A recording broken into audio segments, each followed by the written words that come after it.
All right. Okay, so good morning, everyone, and welcome to the second webinar of the module 3. I want to ask you, first of all, how has it been going with your group work? Have you been able to work together? How was it? Are you ready to make your presentation? So I just want to hear some feedback from you in the beginning, whomever wants to start. We did some job with Loretta and Dede from Biebrzę. Yeah, it was very nice to discuss. Same for me. Very good. Yeah, I think we had a very active group thanks to Anne-Sophie Baiba, who was in our group. There were other people as well, but hard to remember all the names.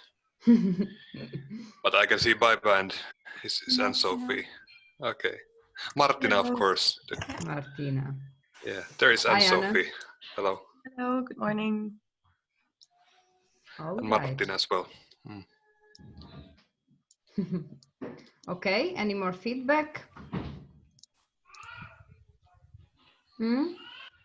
Okay, so let me ask you group by group, who are the spokesperson of these groups? Because the idea is after our session today, one person from the group should be responsible to send me the empathy map that we have created and the presentation that you will share with us today. Okay, so let's go to group 4. The participants are Liliana, Timea, Michael, Eleni, Paul, and Luana. Who is the spokesperson of this group? One person you just need to tell me one person that will then send me the final documents. I don't know. Can be you? Okay. It's nothing special. It's just one person. Instead of all of you, 5 people sending me their final work, I just need one person to send it to me. Maybe it's better if Timea will send you all because she has the empathy map, the original file of the empathy map. Perfect. We worked just with a screenshot of the empathy map together, but she has the original file. Okay. So maybe it's better if she will send you the map and the presentation. We can share with you the presentation because it's on Google. So okay. As you exactly. want. So in the end, then Timea sends me both the link for the Google presentation and the empathy map. All right. Yeah. Okay. So then if we go Sounds to... good. I'm here. Sounds good? Hi, Timea. Yeah. Thanks. Hi. Okay. So for group 3, I already received the empathy map from Elena. But the group is Elena, Clara, Juan Diego, Matei, and Marie-Nicole. So shall I expect that Elena will send me also the presentation? Yes, yes. She's a representative, but I think that she's not online at the moment. No, at least not yet. Yeah. But she will join for sure. Okay. All right. Then group 2, we have Baiba, Martina, Anne-Sophie, Darren, and Vaiko. Who will be sending me the information later on? I can do that. Yeah. Same. Okay, very good. Thank you, Baiba.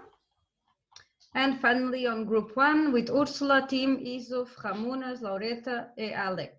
I will send it. It's okay. Laureta. All right. Very good. So now, question. Which of the groups are... Elena and Juan Diego just joined. Hello. Welcome. Okay. So the idea is now we go straight away to your presentations. You have 15 minutes to present, and the idea is that each one of you can at least present something so we can check if you have put in practice all the presentation skills that Carol so good compiled for you. Carol, do we have anything to say before we start the round of presentations? No, I'm fine. I'm looking forward to seeing the presentations. Okay, all right. So having said this, who wants to start? Which group? Is any group fully complete? No, group 4, we would like to wait a little bit because we are connecting to at least one member to be sure whether we shared the presentation right. So please give Okay. us some extra time. Okay, so group 4 won't be the first. So who wants to go first? Maybe group 3. I see Elena, Juan Diego, Matei, Marie. We're missing Clara. Yes, Clara. we are missing one member. Okay, so we shall I wait a think bit we for are Clara. Group 2. Group 2? Yeah, I think we could start. Yee, very good. Okay.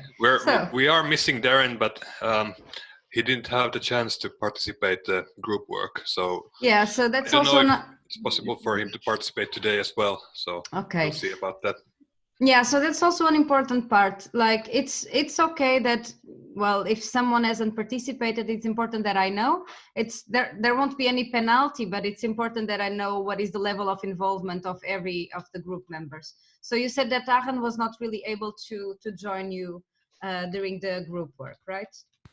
He also won't join today. He sent a message Okay. that he's not able to join now. Okay. Okay. All right. So yeah, we are ready to start. We do You this. can I stay. share my screen? Exactly.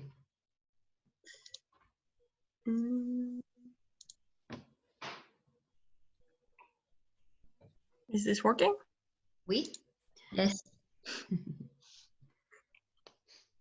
So you just need exactly perfect. Okay, I think Martina can start. Okay, will you change the slides? Or can I do it? Okay, so I would like to welcome you to Bruni National Park, which is something that you probably wouldn't expect. So in some 20 seconds, don't worry, I'll show you the most peculiar things about our park. No, can you just show the YouTube? Yes.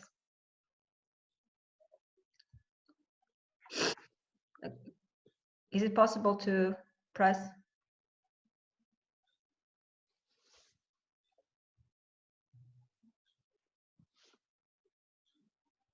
It's not working. What? Maybe you click on the link. It's working on my screen, but then I have to share another screen. So Yeah. It's always confusing. Yeah. I will stop sharing and share again the.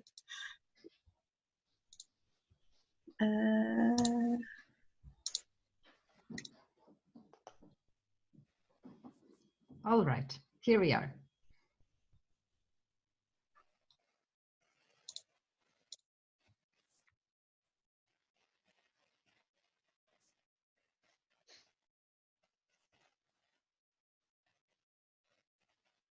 So there's no music, but there is in YouTube, but anyway. So you can see we have zebras, we have llamas, we have a safari atmosphere in the park. But I would say that the best things are hidden, and we should invite people to try to search by themselves or guided the most biodiversity available things in Bruni National Park. So where we are, can you skip the, okay? So we are in the North Adriatic. It's a group of 14 islands in Croatia. It's national park from 1983. More or less an average size, not too small, not too big, around 3,395 hectares. But I would say that 80% of the park is sea. And this is something that most visitors don't see. I would say it's a unique open-air museum where you can find dinosaur footprints, more than 200 of them. You can see sculptures, really interesting architectural buildings, then Mediterranean macchia shaped by introduced game animals like fallow deer, axis, mouflon, etc. And many ruins from Roman time to medieval castles, etc. We are conducting many educational programs, and for them, for schools, we have special price, which is more or less 4 times cheaper than the average price for individual guests. So we really try to encourage school groups to come to the park. We have biologists and an archaeologist as educators, but other people jump in where there is some bigger events like Biodiversity Day.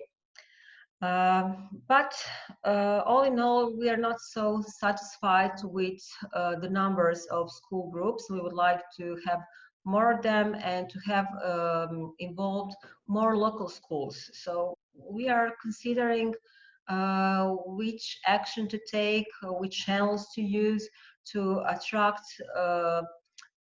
young, active teachers, not only to come once in the area, but to be our partners, to have some extracurricular activity with us, and perhaps why not to have, for example, a citizen science project on climate change or microplastic or something else that they wish to conduct.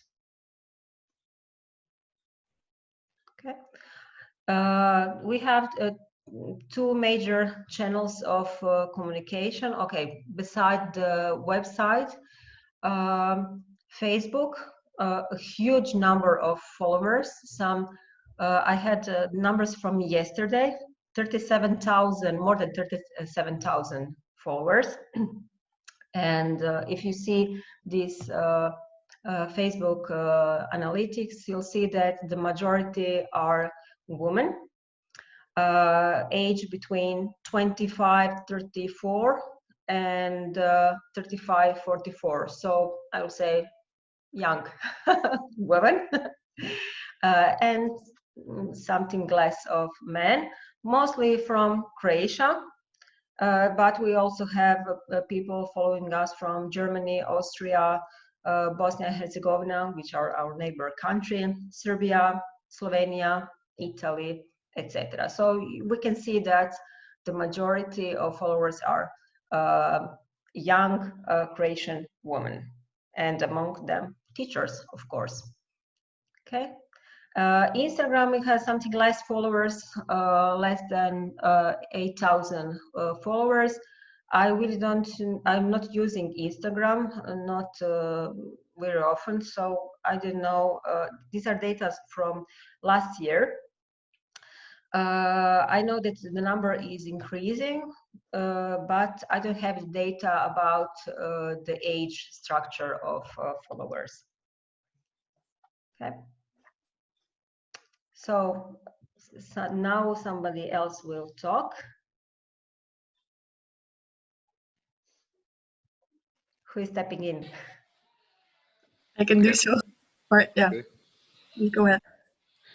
Yeah, so maybe I'll continue from here. So the idea is to have the campaign to attract more teachers from local schools to visit the park and take the school children or pupil students to visit the park, enjoy it. So we discussed about the target audience, what kind of teacher we would like to really attract and connect with. So we decided that young teachers are the ones that are willing to develop their methodologies in teaching, and they could be focusing in biology, geography, chemistry, history, for example. So basically natural sciences and history, those could be maybe the most relevant subjects.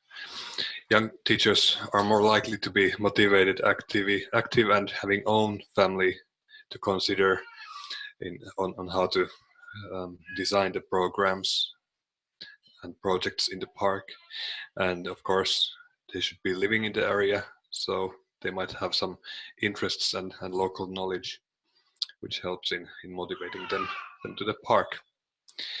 And well, I suppose we are connecting teachers that are already lovers of outdoor activities. They should have interest in nature and the local area. So we are not trying to reach the more difficult target group among teachers. So I'm referring to late career teachers who are already getting prepared for pension. So they might not be so active and so beneficial partners in developing this school cooperation.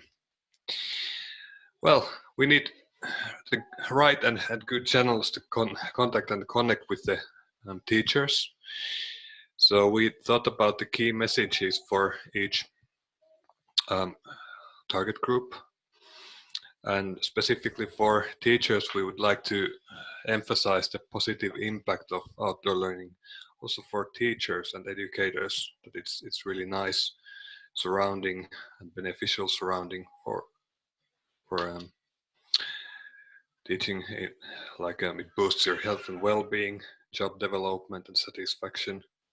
But also it's very good opportunity to deliver your curriculum, be it biology or geography, whatever. So it's a chance to get outside of the class and see things in practice and in local context.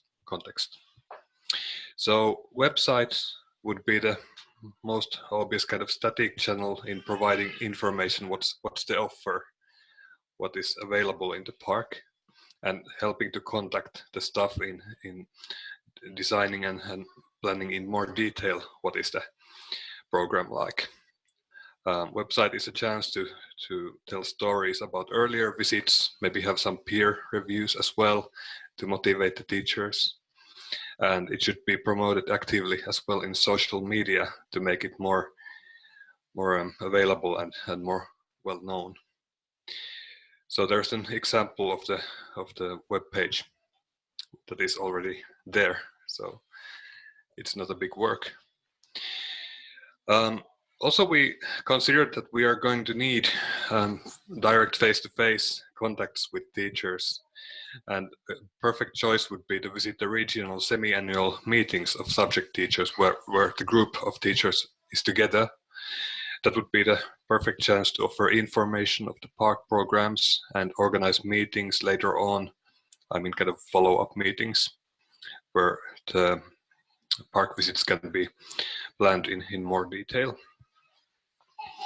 But also to keep up the contacts to the schools, we thought that newsletters to teachers could be something to give them updates and reminders what is new in the park, and just help them to remember what is topical, and they should think about visiting the park as part of the annual planning.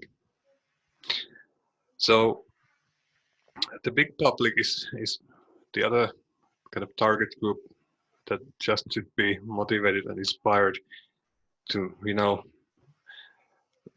raise the overall awareness of the school cooperation, and also to motivate the children, the parents, the school teachers to visit the park. So social media, Facebook, Instagram, Twitter, those are kind of visual and story-based tools to really show and create the active image of the park and school cooperation. So make the happy faces and nice stories more widespread. Also, traditional media can be used in contacting the teachers and the wider audience. For example, cooperating with journalists in creating awareness of the activities in the park. For example, agreeing a meeting with a local journalist and then plan with him in meeting up a pilot group of teachers and pupils. So we need stories about these successes with the school groups.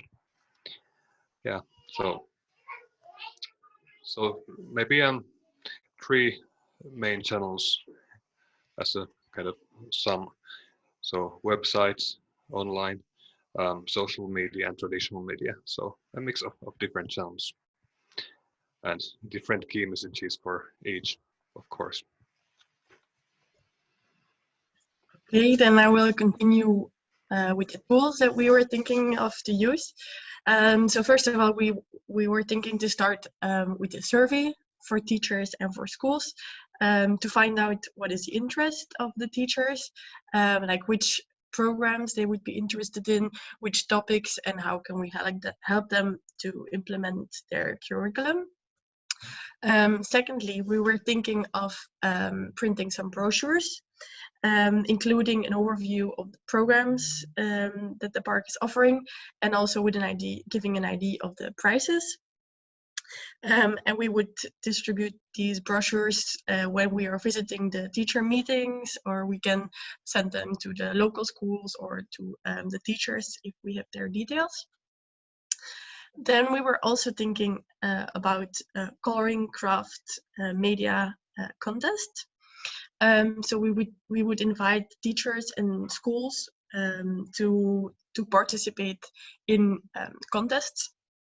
And we first wanted to collect information in our survey to find out in what they would be interested to participate in. Is it crafting, photo contests, video contests, etc. So we were thinking about coloring or craftwork contests for the school children. This can be yearly or seasonally.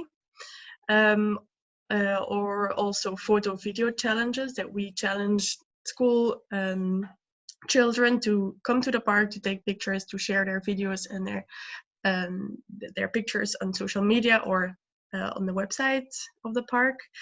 And a third idea that we had for a contest is that teachers can submit ideas for new programs that they would be interested in, and then the park can select the most interesting program and offer this to other teachers and schools too. What is good about those contests is that the prize can be a free visit, plus we can present their artworks in the park, or we can offer them a personal program. And doing so, we are attracting also extra visitors, for example, the families of the children. If they can present their artworks in the park, the families will visit the park during the weekend to see their works. We will get extra pictures, videos on social media. We can ask them to share it with hashtags and to mention the park in it. And we get new ideas for new programs that are adapted to the interests of the teachers. Also, we were thinking of engaging an ambassador, someone known in the local area, and that he or she should have a link with children or with nature, and they can share advertisements on social media or local media. We're also thinking to use goodies, like very small gifts that we can give the children or the teachers if they visit the park, or during the weekend if families visit the park, they get something to take home which they can share to friends, family, which is also a kind of advertisement for the park.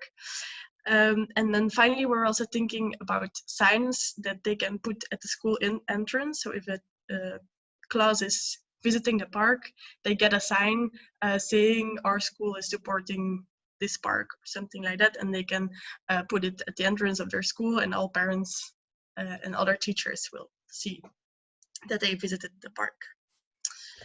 Then for the resources, what's important is that at this moment they don't have any budget for advertisements.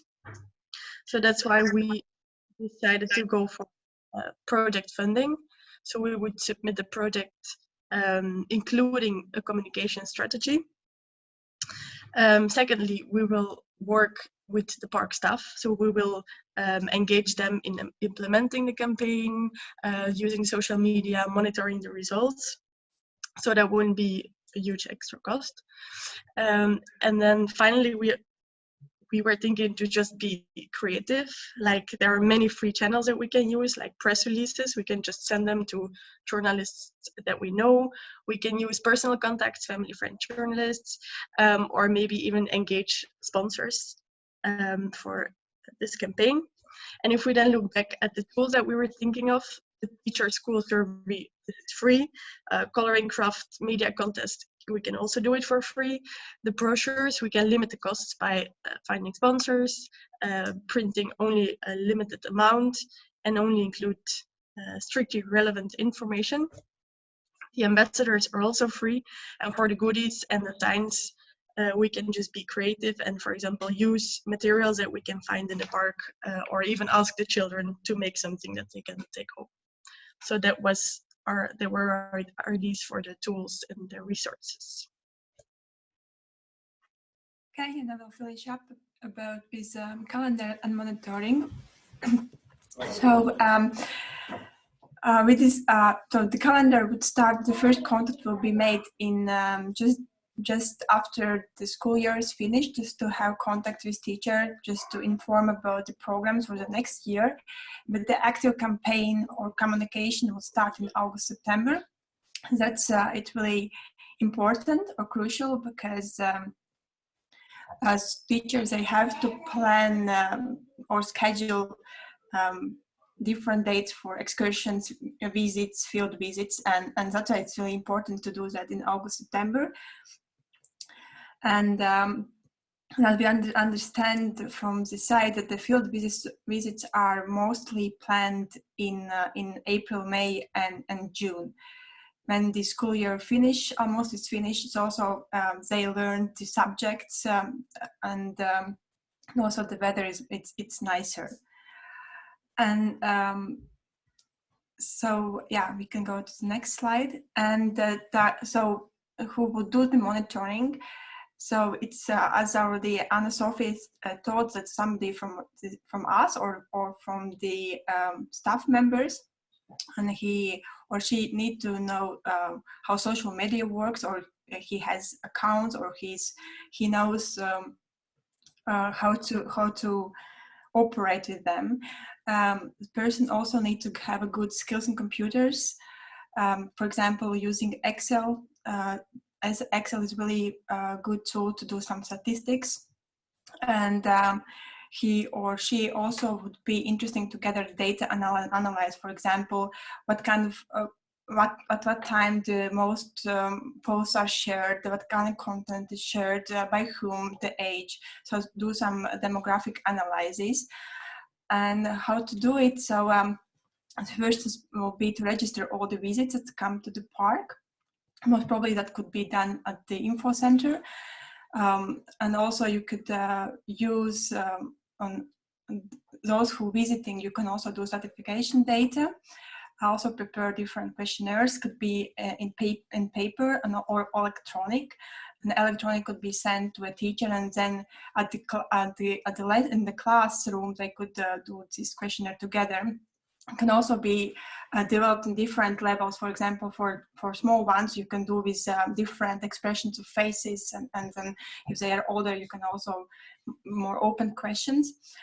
Then, of course, when the campaign starts, and also register incoming calls and emails concerning the school programs, noting down like names and location, contact details. And another thing is to set up a clipping for website, or for particular section of the website, that we see how the number have increased since the campaign started compared with the other periods. And another really good tool is to do media monitoring, that we know in which channels we appeared, it's radio or TV or it's newspaper. So we know how often the media talks about us. So yeah, I think that's all from our group work. Okay, well done. I think we can all react with a clap now. Ta ta ta ta. Very good. Okay, so before I go and do some comments, let me open up to the entire group. Who has questions or comments or anything that you found interesting and you would like to share about this first presentation? We are all sleeping. Maybe we need some stretching. This presentation is quite detailed and very good that you planned your budget, and of course this channel is also very interesting. Yeah, for me it's quite a good presentation. All right, thank you very much, Ramunas. Any other comments that you would like to make? Okay, so I'll go straight into the point. You have done everything very structured, very well. You have looked at all the points. There is just one thing that was a bit too long, which was the time, but that's normal. And especially online, I think it's a bit harder also. So let's leave the presentation skills for Carol to comment later on.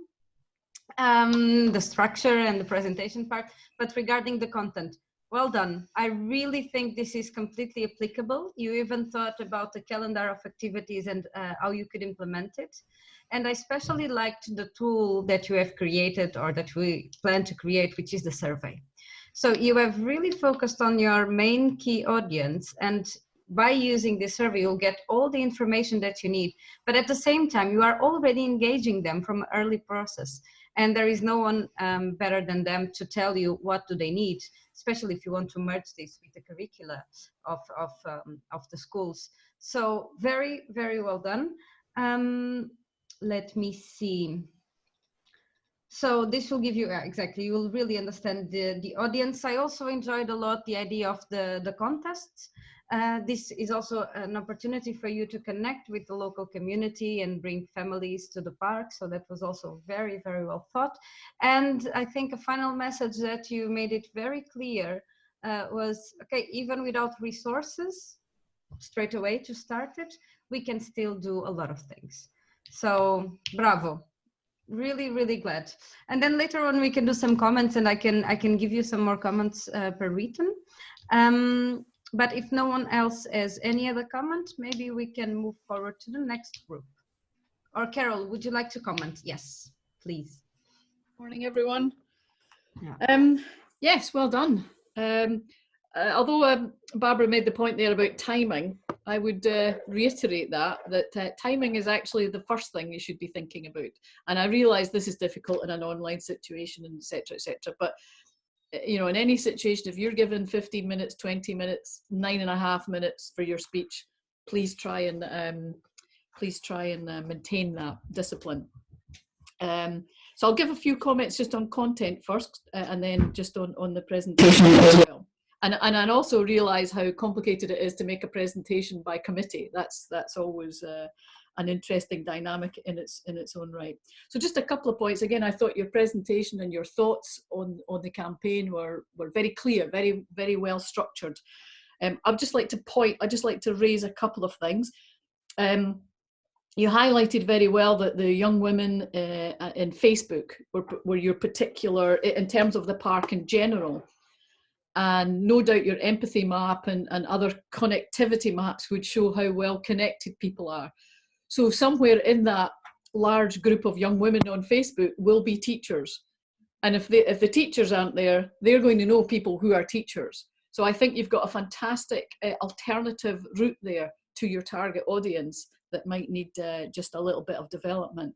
And I think although you identified a very clear key message about the positive impact of outdoor learning, you then, to my mind, I may have picked it up wrong, you then slightly focused more on the curriculum, or it seemed to me you focused slightly more on the curriculum aspect of that message. Whereas again, I think through the storytelling and the other stuff that you were mentioning, those positive impacts of the outdoor learning part of the key message might actually, I don't know, I think might gain more traction. I think that's my feeling about that.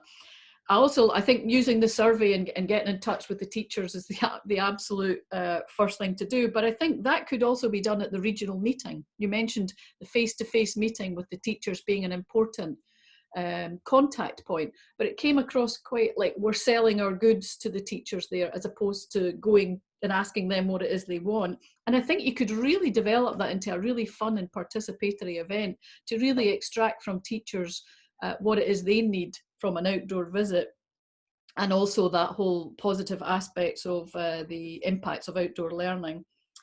Yeah, ambassadors. I don't think you need a local personality. I think the kids are your best ambassadors. I think do little mini videos of kids who have participated in events in the park, and yeah.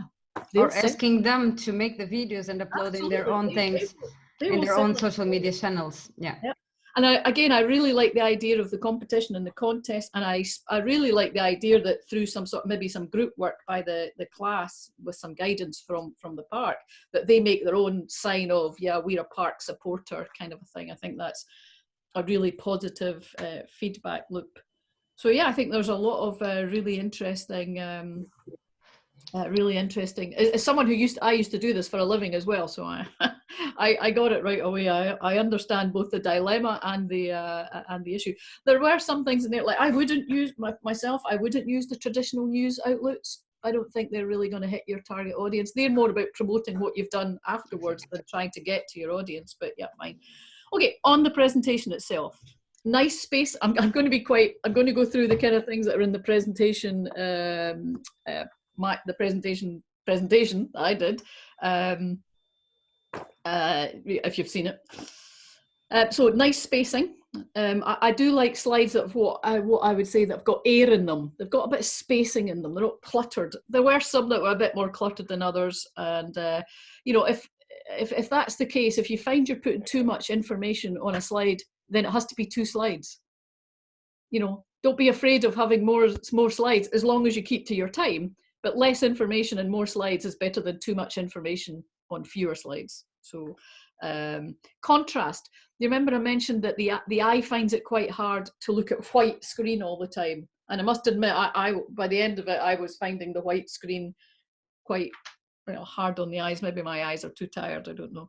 Font size, I saw that you did do some variability in the font size, which was good, because using the font size will emphasize the words that you want the person to key into, rather than just being just lots of words of the same size.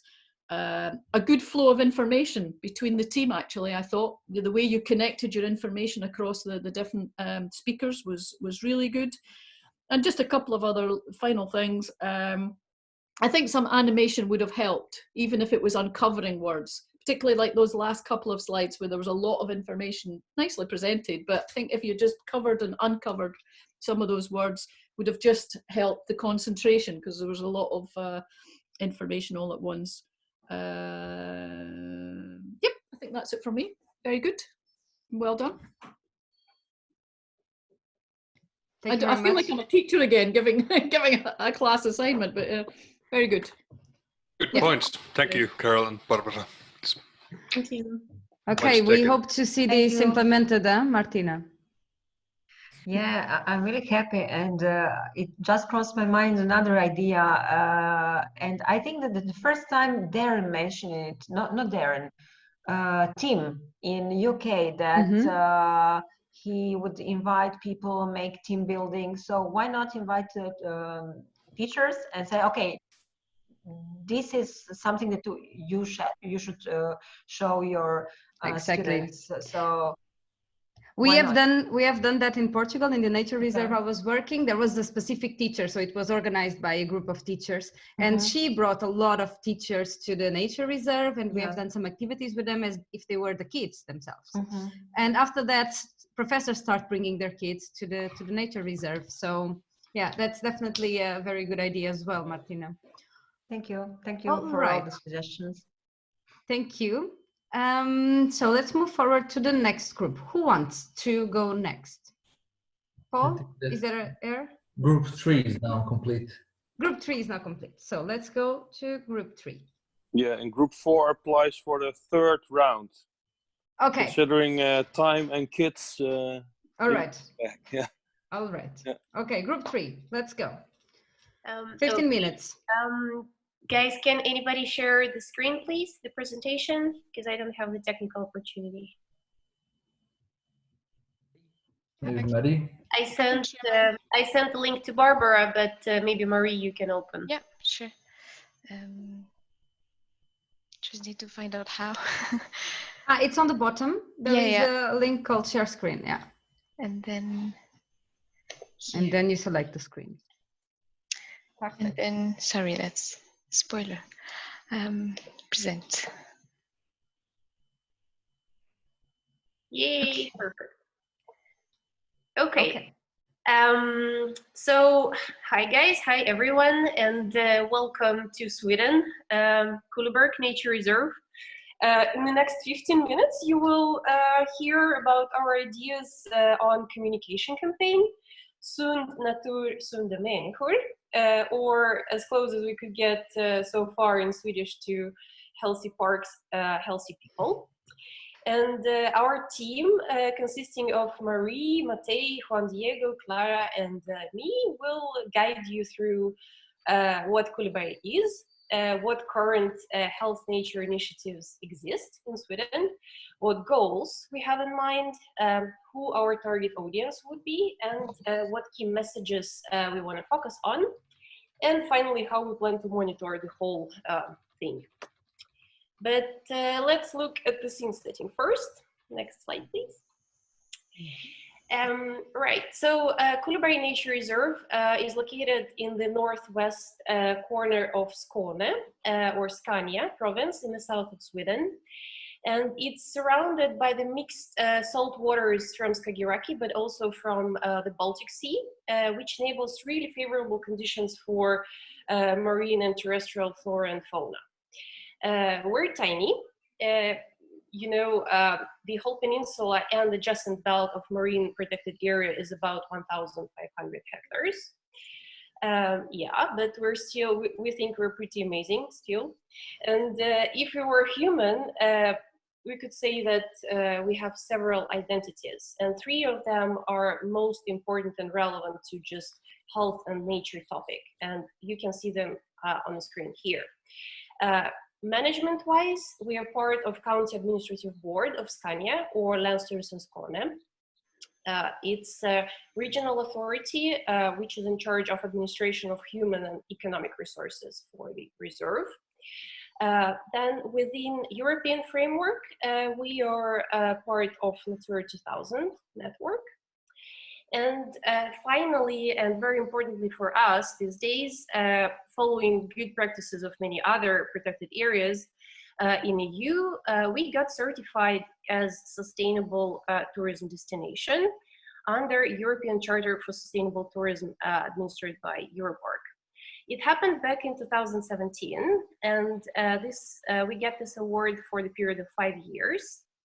And we are the first proud nature protected area certified in Sweden, which means that we are pretty much an experiment, which is coming to an end now, and we are assessing and evaluating how it went.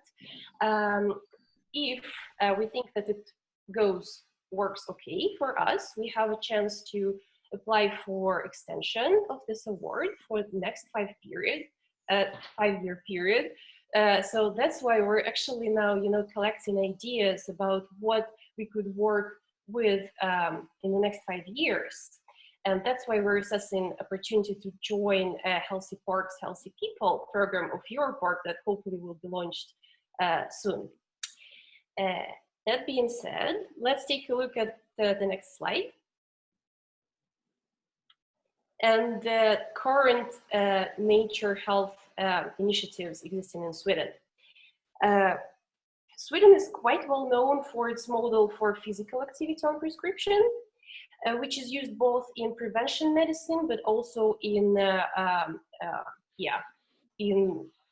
treatment of patients. The problem with this one is that physical activity doesn't necessarily have to take place outdoors. Another thing which we have is a regional initiative. It's called Skåneleden on prescription, and it's prescription for hiking or walking in the main trail system that exists in Skåne. And trail system goes both outside and inside nature protected areas. The problem with this one is that doctors unfortunately do not treat this opportunity very seriously. Because they rather think it's an entertainment and not the actual physical benefits for people. As in many other countries, we also have green prescriptions or nature on prescription initiatives, utilized mainly by and promoted mainly by NGOs. That being said, we clearly noticed that there is a gap And gap is that nature protected areas are not used to their full potential in assisting and adding value to both prevention and rehabilitation related medical services. Therefore, next slide, please. We have identified two main goals for our campaign. That would be first, that we want to raise awareness about the potential role of nature protected areas in rehabilitation and prevention. And we would like to try to build a community of medical professionals who would be willing to collaborate with us in implementation of Healthy Parks, Healthy People in the long run. So we're thinking maybe 1 year period, or rather 5-year period in the long run. And now let's take a look who we're talking about, who would be our target audience in this initiative. Okay, so based on those goals, our target audience are the medical professionals, those who are in direct contact with the patients. That can be general doctors or nurses, maybe physiotherapists or psychologists or other kind of specialties. But the important factor for us is that they need to have the possibility of either prescribing or at least encouraging their patients to go and spend time into the nature reserve. But of course, they're not on their own, so we have identified also two secondary targets. On the left-hand side, we have the decision makers of the public health sector, which we need to bear in mind in our communication. And on the right-hand side, we have the final beneficiaries of our campaign, who are the patients and the general public, who might suffer from health issues or who might benefit from some sort of preventive prescriptions as well. So we have done the empathy map for the medical professionals specifically. And I'm not going to go into details into everything, but our general feeling is that there is some skepticism and maybe some stereotypes around the fact that nature is said to cure everything, that it's the remedy for the worst illnesses out there, and that the doctors might see that a bit as a hippie kind of statement. And they might be feeling pressured to prescribe or to prioritize the more conventional methods that are proven to work. So we want to address that. And we have therefore designed 3 key messages. The first one is very much focused on the fact that there is increasing evidence that nature can help with a number of health issues. It can be a good way to prevent health issues or to recover. It can also improve mental well-being, etc. So we want to make it clear that it's not a substitute to other types of medicine, but it can be a great complement. The next key message is that the doctors have this fantastic local natural asset right on their doorstep. It's accessible, it's very rich in wildlife, in experiences, it can be fun for patients to do, it can cater to a lot of different interests. So we want to make them more aware of that asset that they have locally. And our third key message is that we want to work with the medical professionals, because we believe that by working together, we can make a positive impact on patients' lives. And we want to, for example, design some opportunities for patients that are going to cater to their specific health conditions and make a positive impact. And now we are going to move on to channels and tools. Right, so now I will focus on channels and tools that we will use on our core audience. As Marie said, There are medical staff and professionals who are involved in working with patients in the surroundings. And we will use several resources and activities to basically to train and make more awareness the professionals, the health professionals, and provide information about the park, and also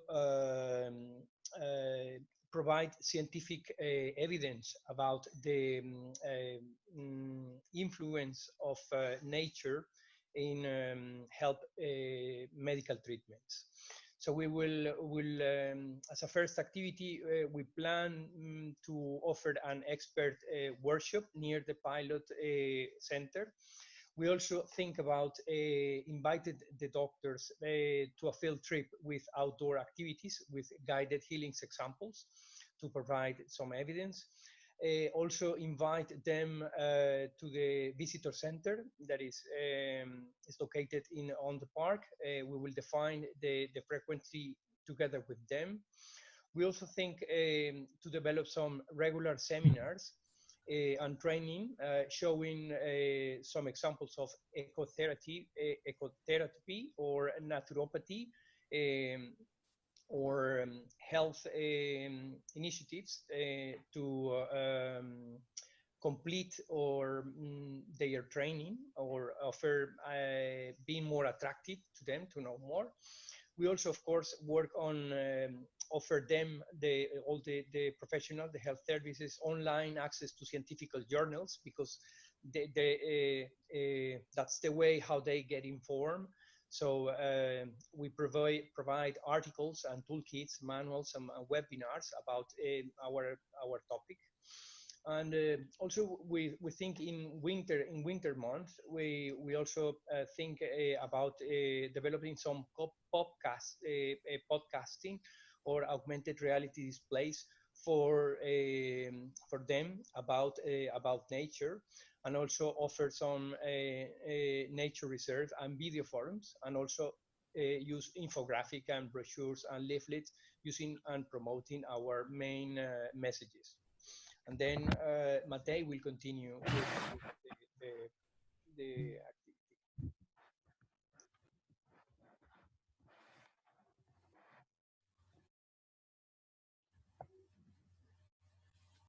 Yeah.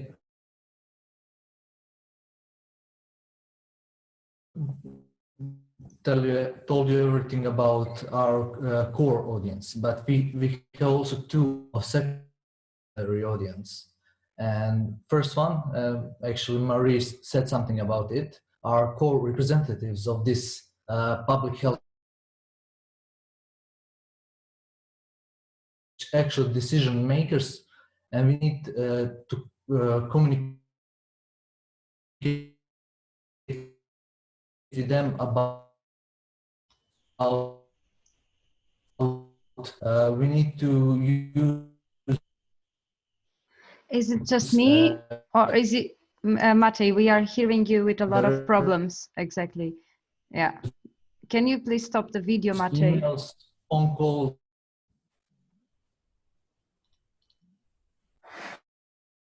I will stop your video, and hopefully your connection will get. Yeah, your connection is very bad. So we are asking you to please stop your video.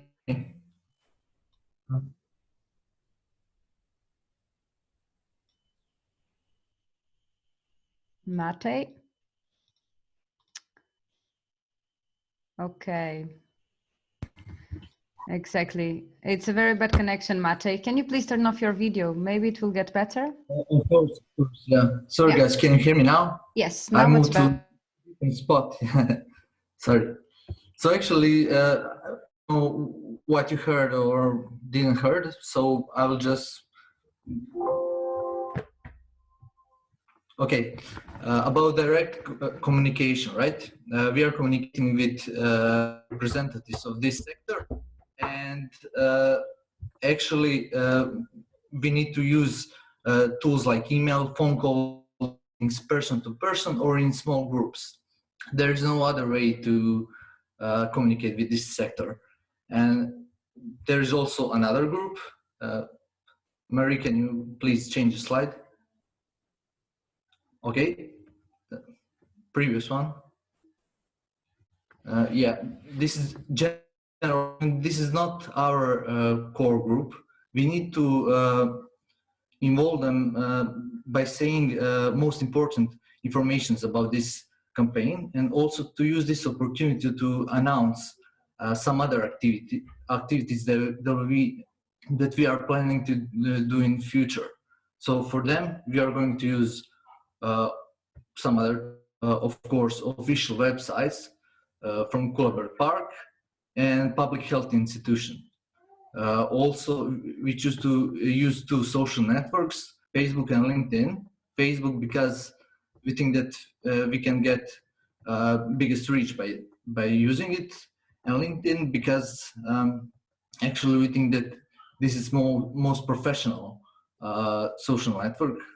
So as we said before, we need people to start taking this our key messages serious.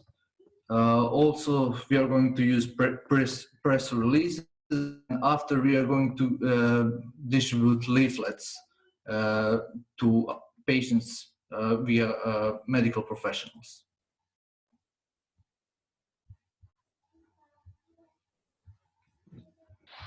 So as my colleagues have been telling you already, we have many tools and activities that we plan to launch.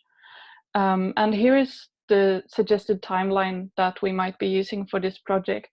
So in spring, from April on, as you can see, we have made this big block of planning work where we want to gather all our resources. We want to train our staff as also in how to interact with people who will get here sent by the medicals. We want to make sure that we address any access issues so that nature is truly accessible, and also very importantly organize a contact catalog with organizations that might be relevant for the project, and also potentially universities if we could involve them in the project, gather activities and materials. And then in summer, early summer, we will initiate contact with medicals and try to create a pilot community who also will be providing us feedback on the project plan that we have so far. So that's the idea, that we will take the next step by then.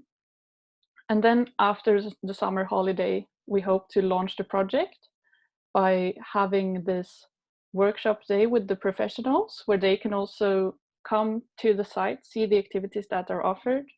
And we will do this together with the press release as well, to get the public attention and the media attention to it. And as you can see, the program activities will be ongoing from August and then on, is the plan. And our next new activity is in November, when the winter months are coming. As Juan Diego told you, we have a little plan for that because nature is not very inviting then. So we will want to focus the visits maybe to the visitor center and also augmented reality and so on, and potentially do webinar series or that kind of thing. And then in spring again, we will do this little spring boost where we want to get people out in nature again to really gather all the benefits from it. And we will also want to try and provide results so far as a feedback to the people involved to keep them motivated to keep doing it.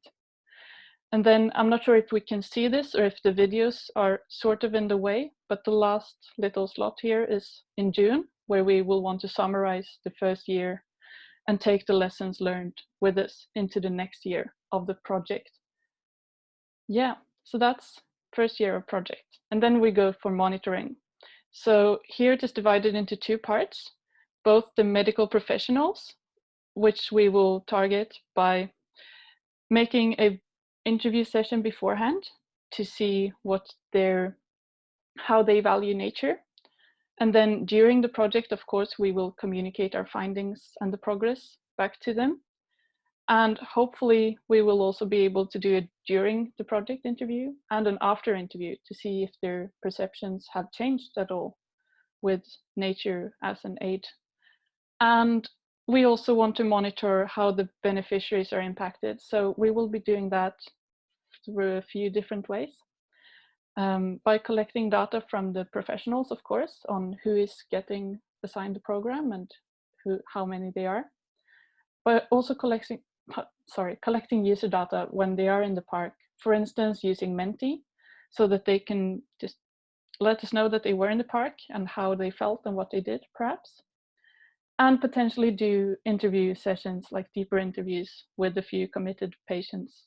And then, of course, we will communicate back to them as well.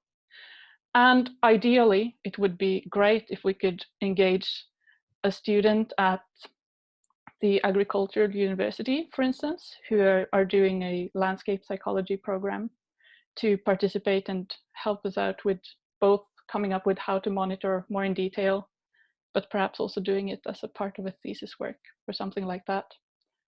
That was it for monitoring, and sorry for dragging on a bit over our time. Thank you.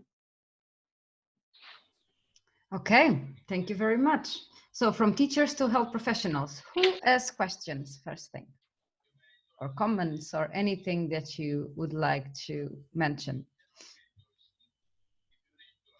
I think, can I go? I think the presentation was very, very nice structured, and it has a very clear flow, and it was very easy to follow, and yeah, I think it was great.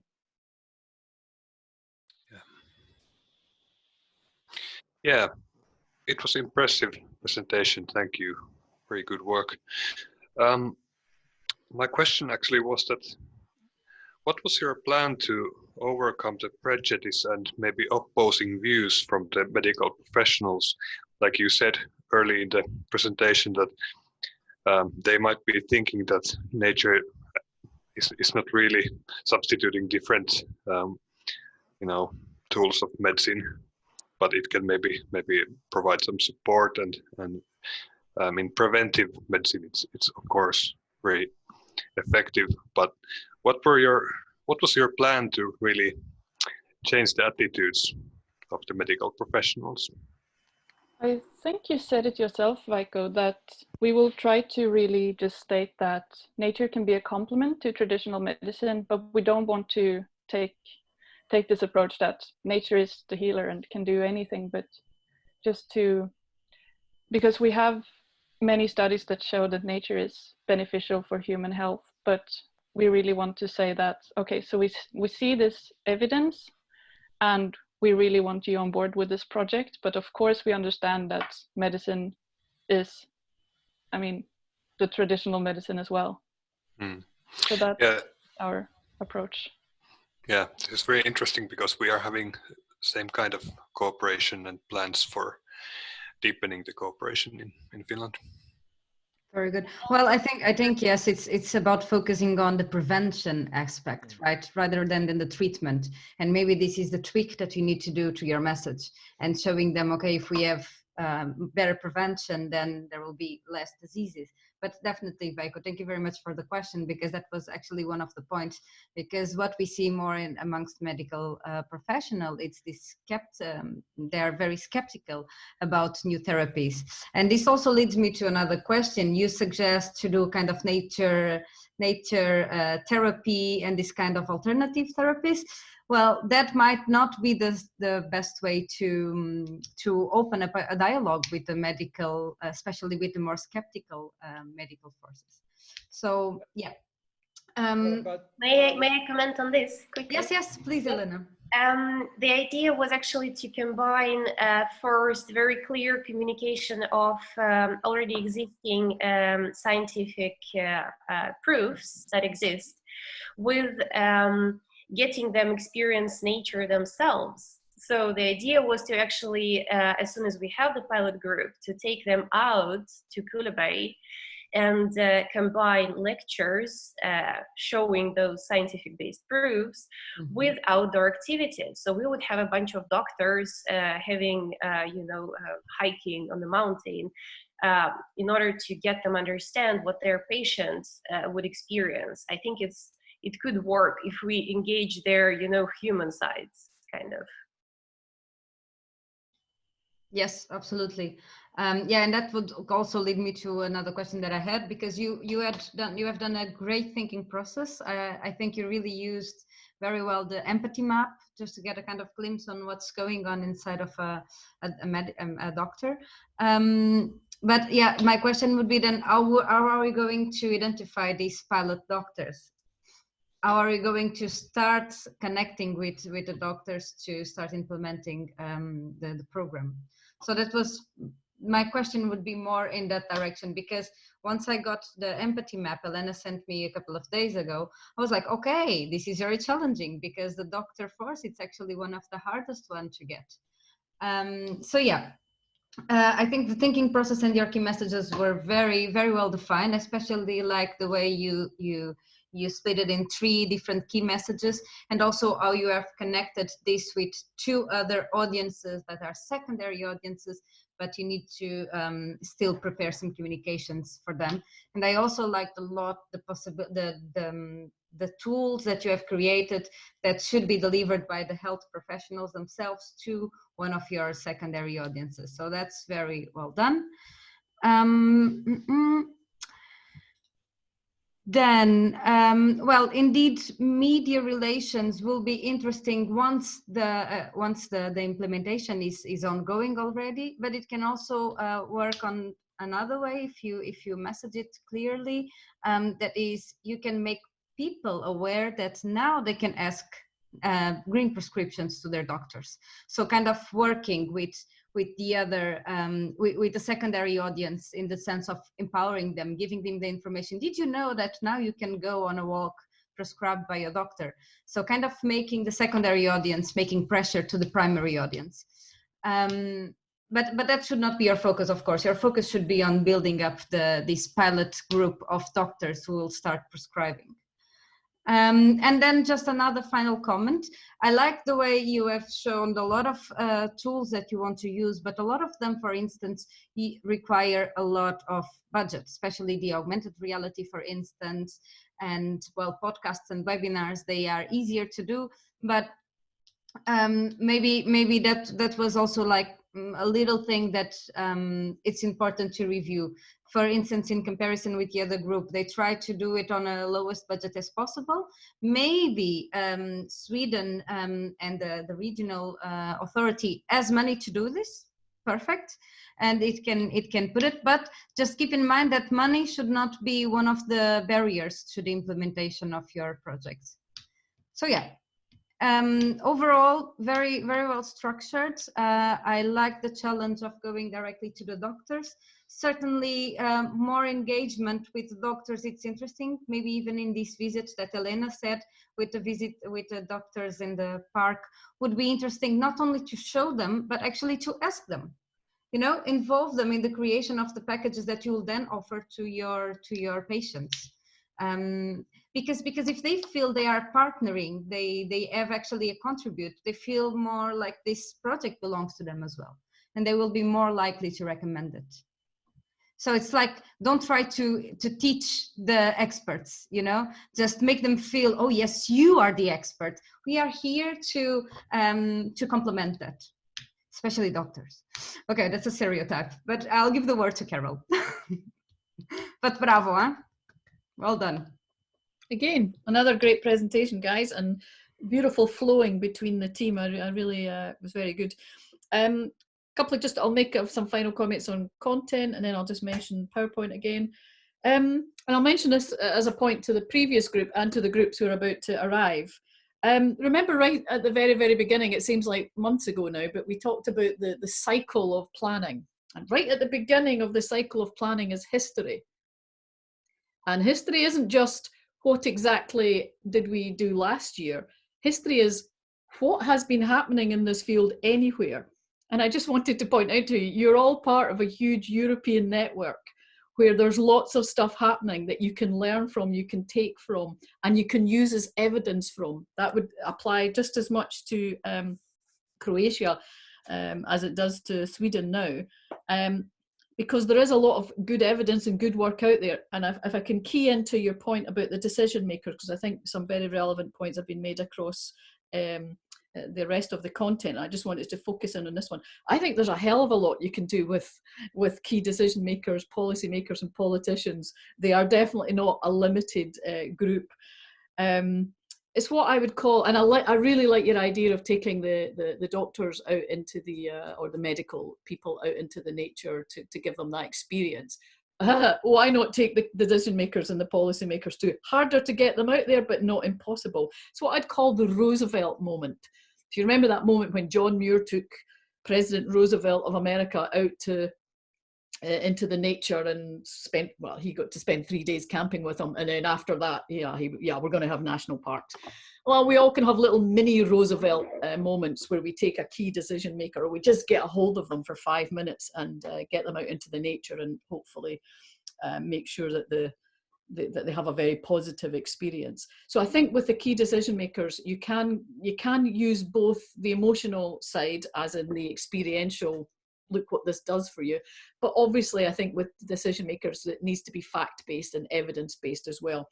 You didn't mention the economic aspect of this, understandably, and I know for why. It is very difficult, but there is evidence out there. So again, use examples and evidences from other countries, and particularly decision makers, policy makers, and politicians.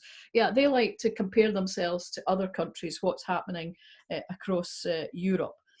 So do use that as your evidence base, and there would be a lot of communications. Inspirational videos, of course, would work very well as well.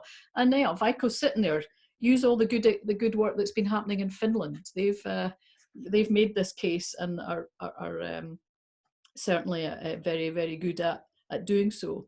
So that's just a general point about using the history. The history isn't just evaluating what we did before, it's what else is happening out there, and utilize that in your communications. On the presentation, very, very nice. I like that you had a kind of corporate style going through it. It was lovely. I also liked that you used at the beginning. If you remember in my presentation, I said, try and think about how you start your presentation and how you finish. You can start with a question, you can start with a personal statement, or you can start with an interesting fact. And I like how immediately you gave Kullaberg a human identity. I like that. You sort of brought attention in. Kullaberg, if it was a human, has 3 identities. The only thing I would then say is to finish off with that. You'll complete the cycle. So it now has another identity. It's now a medical centre on a nature, whatever identity you want to give it at the end. Nice images, few words. I think there were a couple of slides there, and I'm sure if you looked at them again, you would probably say to yourself, yeah, we could have edited that a little in a different way. Edit, edit, edit always. And again, same as the previous group, I would say, a little bit of animation really does help to give you a little bit of focus and a little bit of sorting in the mind. And remember, you didn't do this, but it's just a remember to everybody. You don't need to say everything that's on your slide. There's ways of shorthanding that, and remember remember the 5 principles. I'm not going to repeat them here. I'm sure you've all memorized them, but one of them, of course, is 6 objects on your slide. So make sure that you've got your 6 points really as much as you can make on one slide. But again, very, very good, very impressed. And I'm learning loads here. Look at my notes I'm taking. Just as a secondary item, Healthy Parks, Healthy People, of course, we've had to have a slight postponement on what we're doing there as Europark. But yes, fear not, we will still be launching Healthy Parks, Healthy Pupils, Healthy Park, Healthy People in the spring, as soon as we feel that it's appropriate to do so. And I really like your linking that to your sustainable tourism as well, because I think post-corona we're going to have to be thinking of whole new models of parks. So I think that's very timely, your thinking on this, so well done. Very good. Just one remark regarding the presentation, graphically speaking. It doesn't work when we have an image with a lot of colors and text over it. Just that was the only slide I thought like, okay, this is too much information, and it doesn't work by contrast. I mean, my eyes cannot read. But apart from that, you could have used just the dolphins image. We are going to this, and then another slide with the information.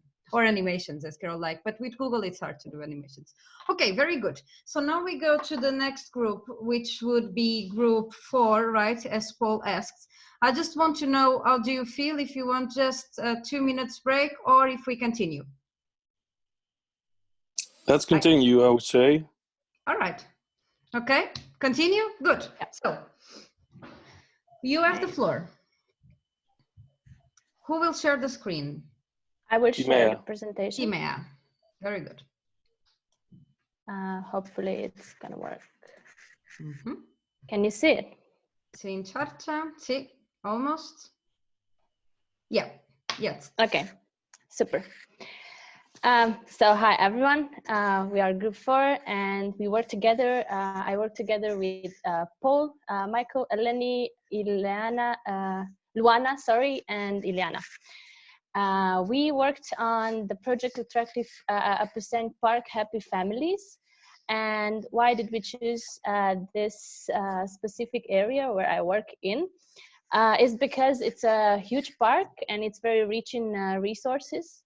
So it could be imaginary split into 3 areas: karst with 1,500 caves, forest tradition that includes local identity, and we also have waterfalls, and also the Natura 2000 Syros by 0081, so we are rich in birds.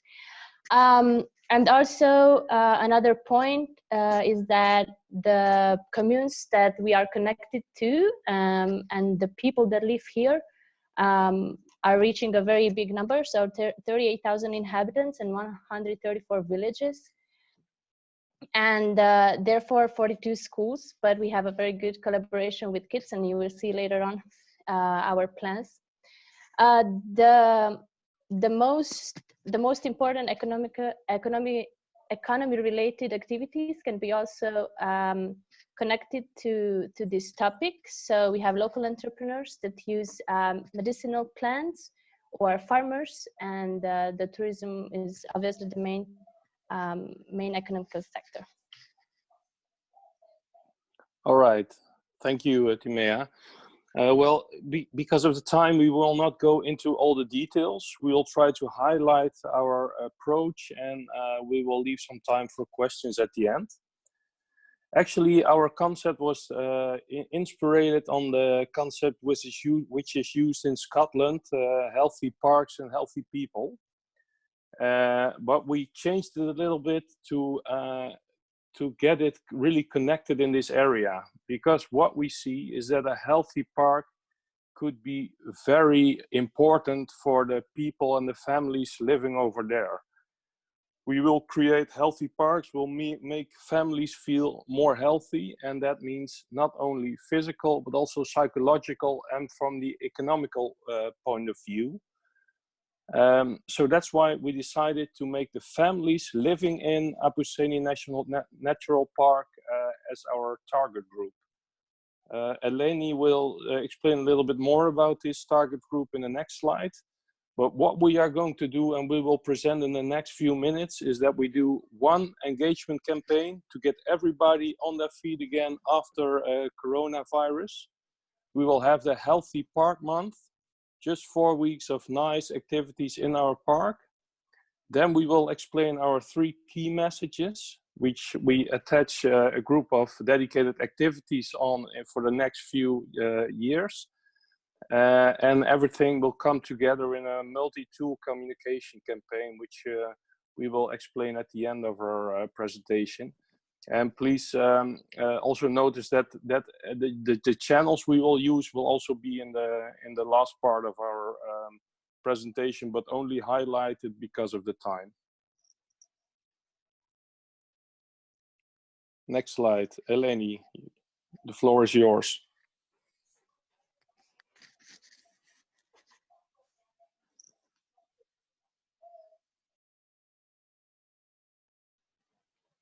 Eleni, are you muted? Yes, can you hear me now? Yes. Yeah. Hello, everybody. We had a nice opportunity to go in our mind to Romania and analyze our target group, the families that involve grandparents, parents, and children under 18. We didn't want to expand it more, so we discussed about what do these people need to do. The families want to do recreational activities, They want more education and more awareness, although they don't know it, but definitely they feel it. Definitely they need also physical exercise, and in this way to keep their family healthy. Of course, a very, very important aspect on this area is to be able to pay the bills. So what do you see every people, families?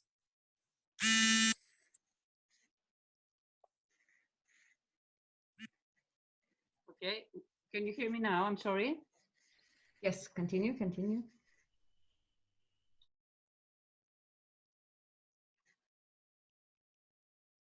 Can you give me a sign that you can hear me? We can hear you. We can hear you. Okay. What do these people see? They watch TV, they see every day their neighbors, but they see less and less visitors in the protected area. And they have this nice opportunity to see more natural areas compared to the city people. What do these people say? They say that most of the adults say that the park doesn't bring benefits to them, although the children enjoy the activities that are organized by the park.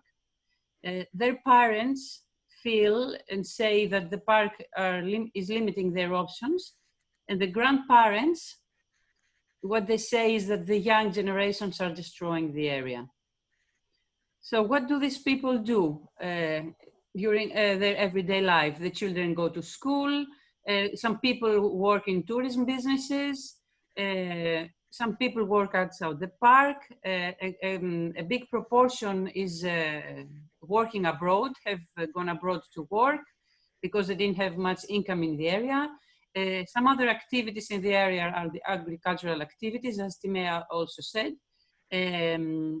These people on these areas, like in my country also, they go very often to the church, and some of them spend their free Sundays in the park.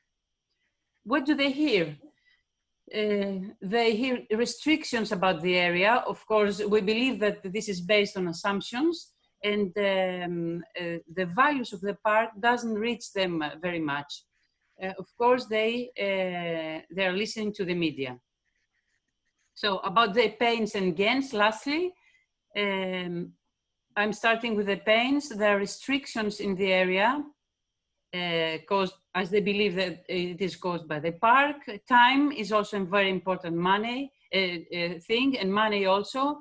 The feeling security for reasons I have just analyzed also, including unemployment, and that including the fact that people have gone abroad to work, so family members are apart.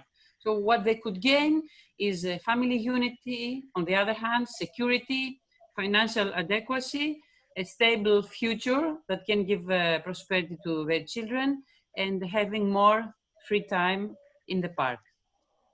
So I would like to give the speech again to Paul to talk about the Healthy Park Month. Thanks, Eleni. And I mean, after sharing the empathy map, probably everybody realizes that when working in the park, the essential thing is to have local, the local people being your first and most important, looking for the right word, being there, your support base. And that is something we still need to work on. So that's why we focus on this in the next few slides. Starting with a Healthy Park Month. Just as I just said, this is something we want to do to go after the coronavirus and get everybody back and active in the park. We split it up in 4 weeks, having various activities to get everybody on their feet again and enjoying the park. And it's also our energizer for the campaign that will follow. And that is a campaign based on 3 key elements. The first element is go into nature, feel better, and get healthy. Also based on what I said previously, the Healthy Parks, Healthy People, which is used in Scotland. We will split it up in 3 different sections. One is we get grandparents to tell their story.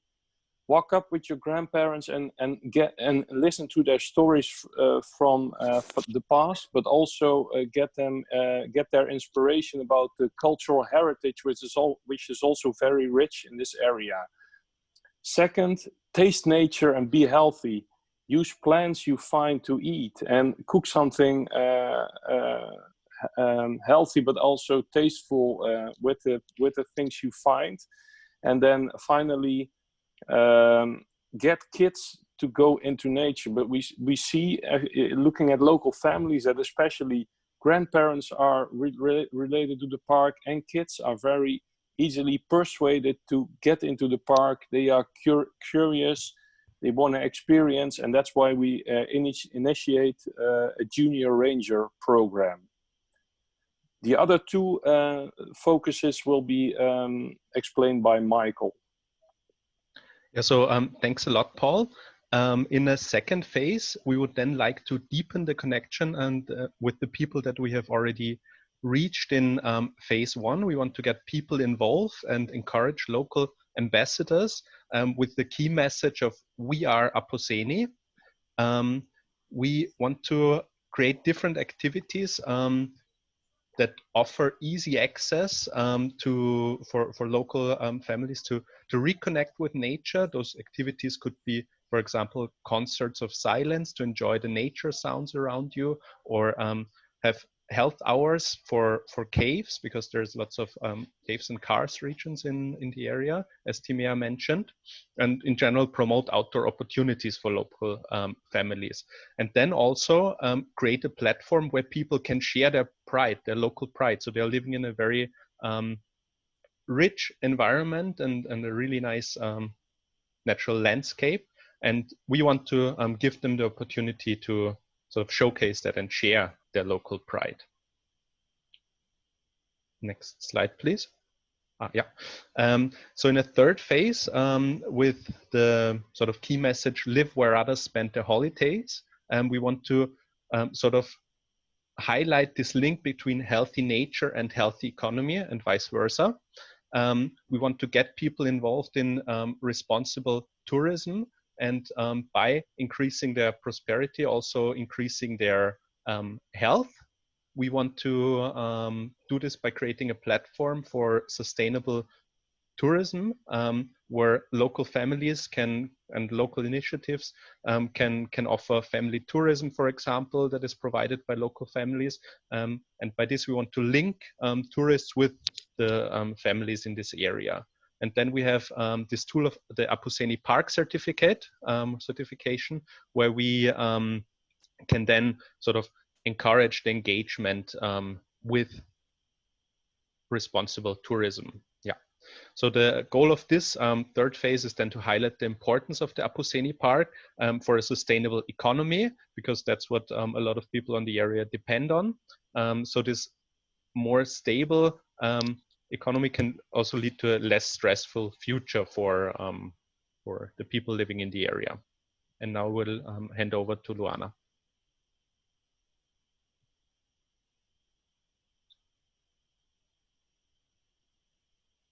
Luana, you are muted.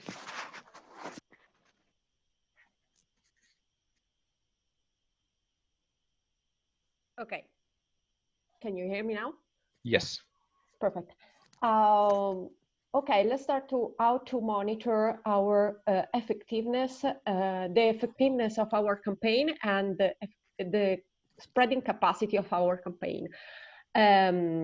On one side of the slide, you can see the 3 main points we will monitor to understand how our campaign has been effective in terms of spreading of meanings. First of all, we will take under control the statistical analysis of web pages and social media, because it's really easy to have as data and can be monitored daily, monthly, is a very big and interesting sources of data. The second point is the number of newsletter, posts and content get out during the campaign, and as a general point of view, the digital but also analytical coverage before and after of our campaign. And also another indicators could be the number and the time of shared post, retweet post, like for the post posted on our Facebook pages. On the other hand, we have also to monitor the effectiveness and success of our initiatives. So we will put on the table some customer satisfaction before and after each activity, also based on very easy tools, especially for kids, using, for example, the Smiley tools. Will be also done a kind of self-perception survey about the status of health before and after the participation to the specific activities. The number of visitors and participants for sure is another interesting, really important data. And to have a clear idea and to have a table of lessons learned, we will plan some specific and deep interviews with ambassadors, rangers, and families involved in the project. So how do we finance our campaign? We will try to get funds from two different ways, public funds and private funds. Discussing our project, we realized that it will be a very good project for European funds such as Life Nature GIE, Governance, Information and Environment, and also Erasmus Plus project under the sports or entrepreneurship strands. Additionally, there are some local and regional funds that can be put in place, but we want also to involve private companies, specifically companies involved in the tourism and in the big company involved in IT and big enterprises, because especially IT enterprises are very present in the Apuseni area. And then I will pass the to the strategy plan and Eleni will illustrate it to you. Timea, yes. Thank you, Luana. So we've prepared a strategy where we tried to visualize all the phases and the activities that we are going to organize and our sub-target groups. And now here in the how column, you will see all the tools that we are going to use. So some of them include online or newspapers, even churches, because here at the end of the program, the priest also can have an announcement. And then we have also organized workshops or local festivals. Unfortunately, due to the time, we don't have, we can't go in detail for every single phase, but we wanted to make sure that we can visualize the whole plan and that it gets some coherency and the logical flow of our activity. So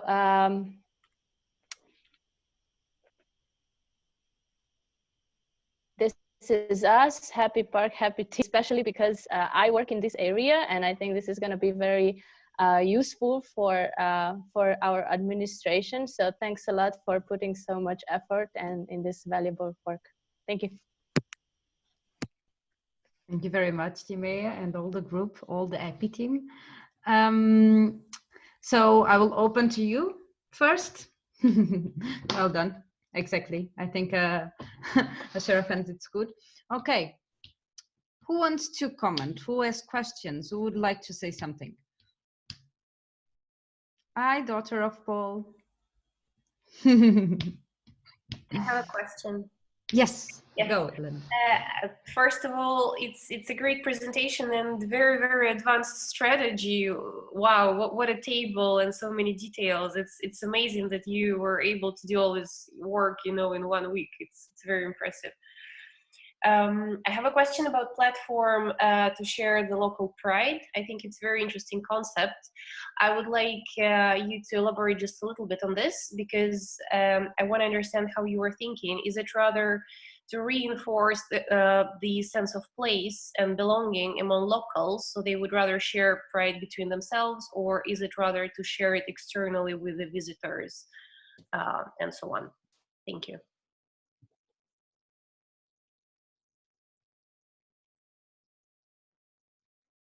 Yeah, probably Timea, you're closest to the people there. But what I think that one of the possibilities is that they are very fond of their own cultural heritage, and that this is mostly overseen, and even in some situations it's not allowed to have markets or whatever. And we think we can use it in another way, and they will be happy to share it to tourists and as well as locally to other local inhabitants. Is it right, Timea?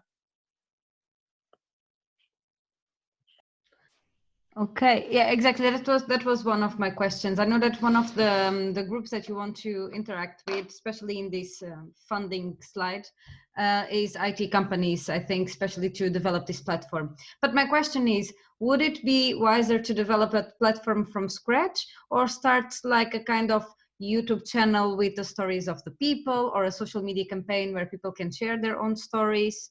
Or maybe work on both at the same time? I don't know, but that was my question. If it's worth to invest a lot of money and resources in a new platform, or kind of thinking strategically on how can we activate already existing platforms.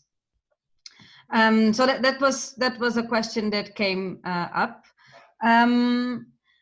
Any other comments from the other side, from the participants, from you? Want? Yeah, go Juan.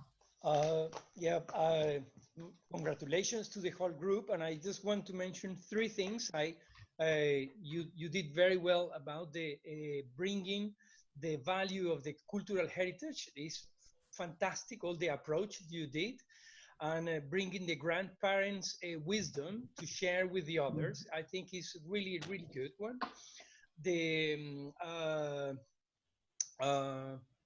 The way you say we are the park is fantastic. Is a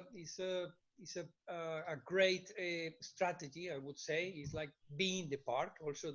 And I love the concept of silence in the caves. Is fantastic idea. So congratulations, and that's it. But it's very good. Thank you. Okay, any other comment that you would like to make? Okay, so let me just give some comments. It's really interesting. So far, we haven't repeated any other target group. So now we are going to families. I really admire the idea of, first of all, dividing this in phases, right? So let's first of all build this trust, and then we can move onward. We can move forward. The thing of getting I had a question right in the beginning, which was your target audience are families, but we are talking about the local families in the beginning, right? And later on extending to other people. Is this correct? Mm-hmm. Okay. Yeah. Okay. As Juan Diego said, the intergenerational aspect, it's very relevant. And if you can really capture the grandparents and do some kind of connection between the grandparents and the grandchildren, well, that's really fantastic. And obviously in Romania, especially in those mountain areas, the depopulation is a serious problem, with almost all young people leaving the country. So definitely something that can capture and make people feeling proud of their local heritage, and after that adding a resource, an economical resource for them to live. That was a really good thinking process. Okay, I would like to see in more detail your table. So maybe you can also send me the table. That was really interesting, because that's exactly what I was missing whilst you were speaking, was a kind of prioritization. I've understood the phases, but how can we really implement this? And I think you have done that in that big table. So yeah, that shows a very good thinking process that you have followed.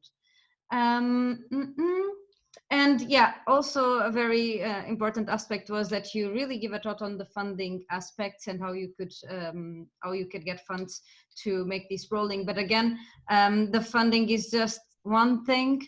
It doesn't prevent you to start working with the local community. And so I think the only thing missing, it's like this added layer of detail on how are we going to engage the communities in the beginning, the communities that live within or around the Aposeni Park.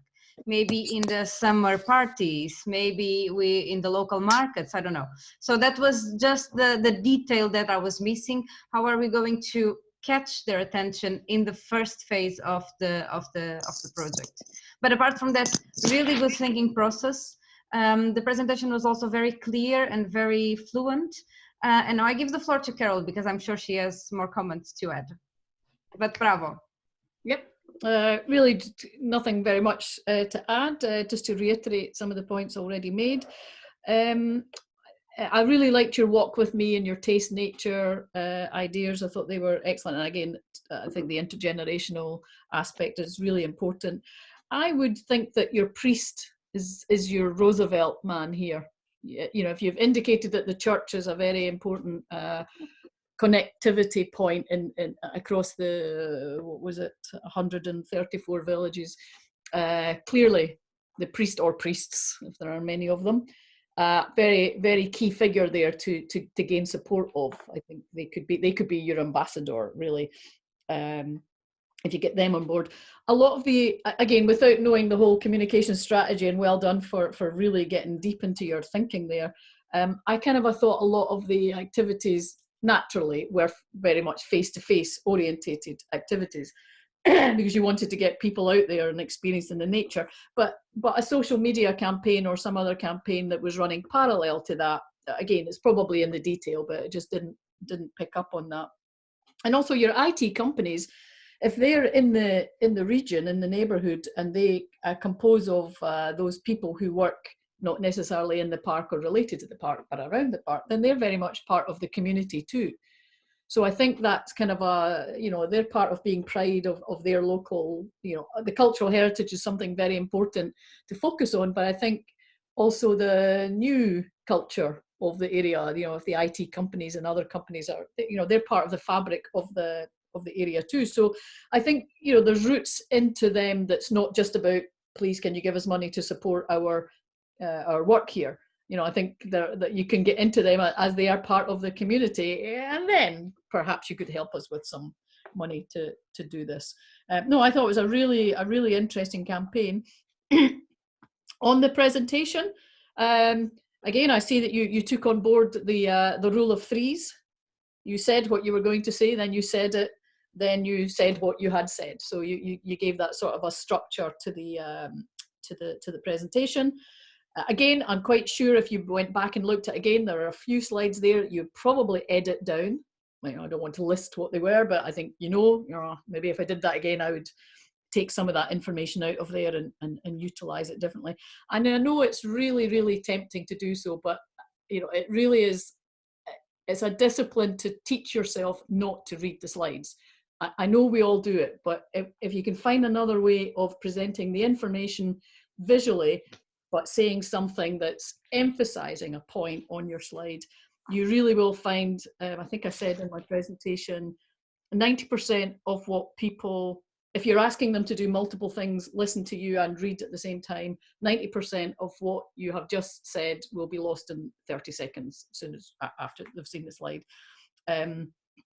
I understand why that was there, and you were setting the scene and you were giving your analysis, but again, as a presentational form, I'm not sure that works terribly well. So it's just about trying to think, this is the information I need to get across here to help these people understand the context, the empathy map of what what our thinking was, but how can I present that information in a more bite-sized way, in a more smaller way that still gets the same, highlights the information that's needed without having to, the person having to take on board too much. So it's a discipline we all have to learn. And I tell you, at every presentation, it's not something you learn once and then suddenly you're able to do it. You have to think it through on every presentation, because we're all tempted just to say, this is what I want to say, and put it on there.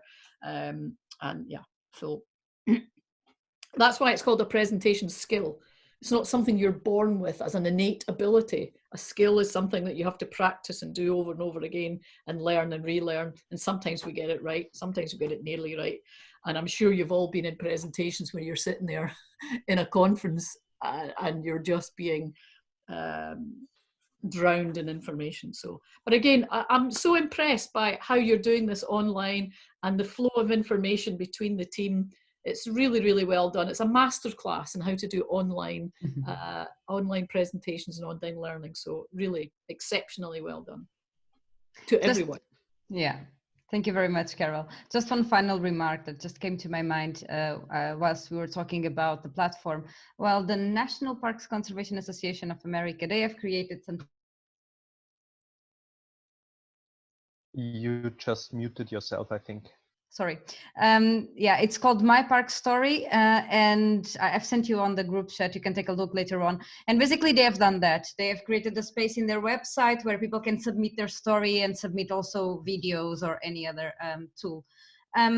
So yeah, between creating a platform or using the social media platforms, I mean, that would be an interesting question to analyze. But yeah, just for you to have a different idea or a different example. Meanwhile, we go to the last group. Who starts? Okay.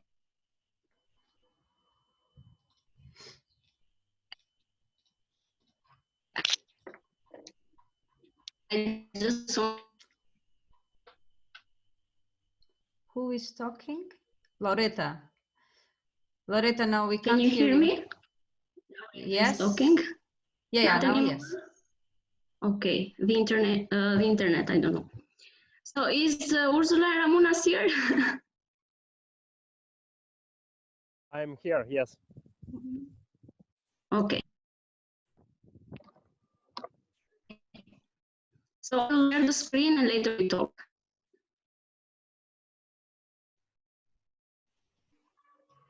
Laureta, maybe you can also stop sharing your screen. Maybe your internet connection will be better later.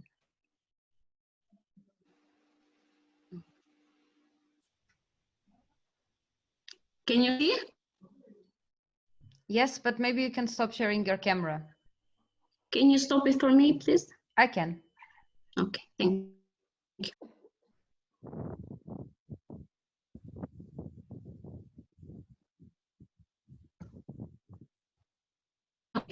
As you all know, the theme is healthy parks and healthy people. So we have created a campaign regarding this theme, but first let's know our site.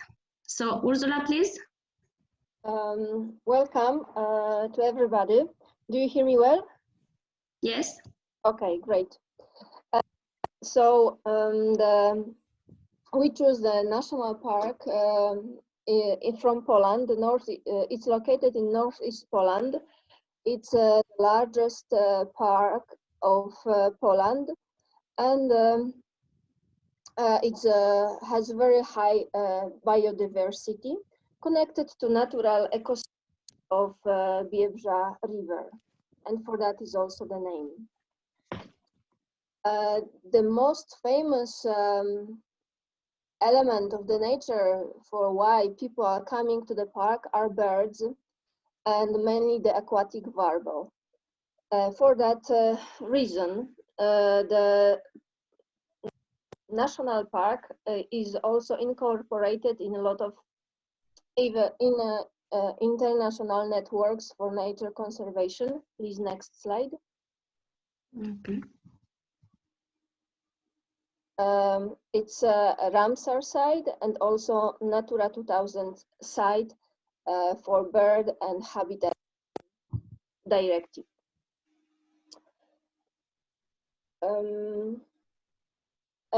we have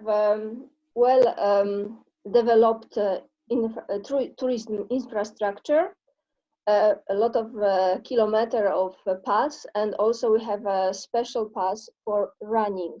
The closest city located around 50 kilometers from the park, and there is direct train from the city to the headquarters of the park, and from there you can start your trips. Okay, so thank you for this moment. So prepare for a repeat. So our target group are families. Among these families, we are targeting people with depression, people that suffer from obesity, people that suffer from diabetes. And what are we trying to do through this campaign? The main aim of the campaign is to show people that we have a solution. And that solution would be to visit Bierzba Park.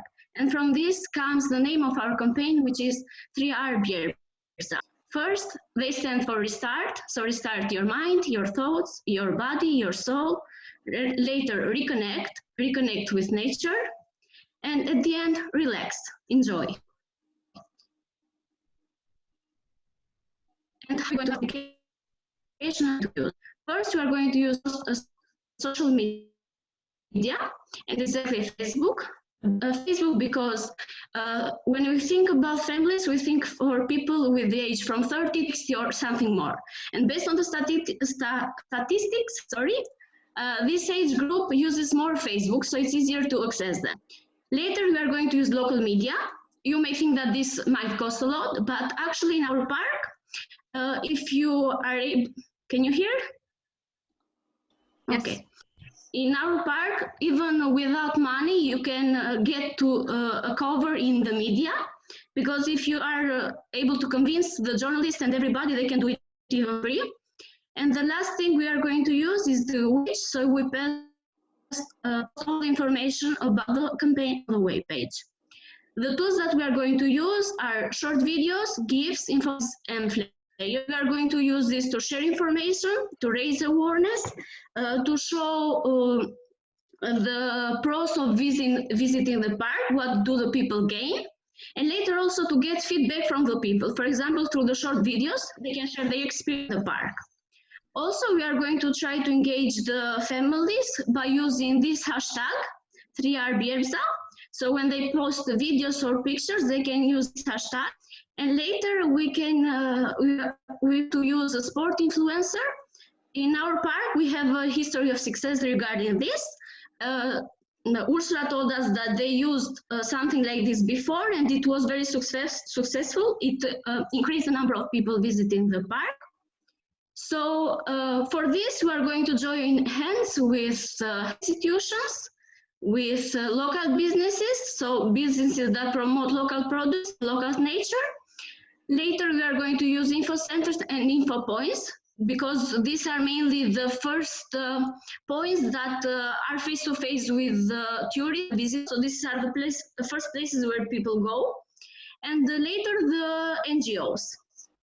When are we going to do this? Before the peak season, because if you see in the graphic, these are data from visitors visiting our park during 2009. You can see the main season is May, June, July, and you can see in the graph. So before this period, we are going to implement our campaign, so we increase even more the number of people visiting our park. About the objectives, is going to speak Ramon. Yeah, hello everybody. Best wishes from the forest. Now I am in the forest and try to be active in this campaign. So what about objectives? We want to increase number of visitors in the park, increase number of increase awareness about the park. It is extremely important, because awareness is awareness help for us for this campaign. Increase engagement of people in green activities. especially after this coronavirus, we need to be in the nature, so we need to engage in green activities, and of course, as you see in our name of campaign, Free Air Biebrzę, we need to restore our health, to relax, and so we need to improve health of our people, of our visitors. So next slide. What about the indicator? For us, it's very important number of visitors in the park. We can measure it in info centers and try to use a special methodology to count this visitor. Number of tickets which are sold, which will be sold in the park. Then a number of likes on Facebook. Loretta, can you? Yeah. I'm sorry. My yeah. internet. It will show awareness of our campaign, because people, if people put likes, so they know about campaign, and they know about Biebrzę National Park. And of course, a number of posts with hashtag, it is very interactive indicator, because not our team will put some information, but people who are visiting national park. And we will prepare a short questionnaire to ask where they found information about Biebrzę National Park, how they like being in nature, are they relaxed, are they enjoy in the park.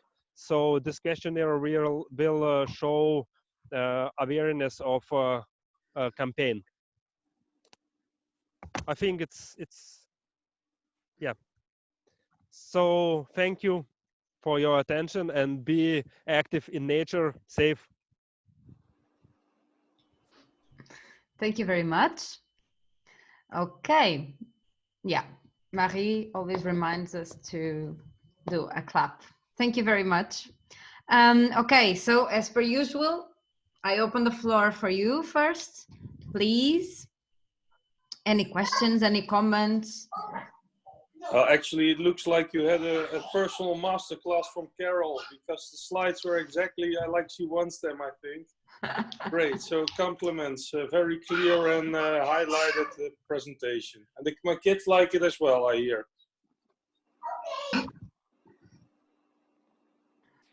Marie. I just think it's very good how you really gave a proper name and real identity to the campaign with those 3 R's, and that makes it immediately more relatable, I think, for people, because there's a name, it's very, yeah, they can remember it, and I think that's very good. Thank you. Any more comments? Out of curiosity, could you elaborate a bit on the sports influencer person that you had in your park? That would be really interesting to hear. We evaluated really, but we opened 2 years ago running pass for people who are coming to visit the national park, and these pass are located not far from the places where are from accommodation place. That if you are not really interested in the nature, or you are not, most of tourists in fact they are coming in May, because this is the breeding season for birds, and all of them want to see these birds. So for this one, who are coming in the summertime, children with families and others, we open this running pass that they don't have to check what is this plant, what is this bird, but they just can run, walk with these sticks, because it was common walking sticks some time ago. And we invite the trainer who explain how to use well these walking sticks. And but there was no, we saw the positive feedback from the people who were present and from questionnaires which are doing in our tourist center, but we don't have some special measurement. But also we are thinking on using this to show the pros of being in the nature. So these sport influencers are people that are going to bring even more people, because usually influencers have a lot of people that follow them. So someone famous that has a lot of people that are following him shows that the nature is great. It helps you to, it gives you health benefits. So it's a good idea to attract people, and somehow they raise awareness for you. All right. Any other comments? Okay, so let me just do my comments. Okay, I liked a lot the idea of the 3 R's. I'm less convinced that the hashtag will work, but I mean those are details. But the 3 R's are very interesting.